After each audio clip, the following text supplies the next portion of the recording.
ఓంకార రూపిణివమ్మ, శివశక్తి మూలకుటమ్మ, త్రిశూలవాసినివమ్మ, కోటి సూర్యకాంతులతో వెలిగేవమ్మ దుర్గమ్మ.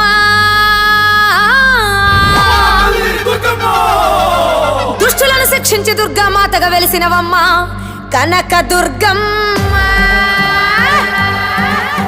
ఏ దండ కనకర డప్పుల సప్పుల దండాలే, ఈ జగన్నేలే జగన్మాత నీవేలే. దుర్గమ్మ దుర్గమ్మ దుర్గమ్మ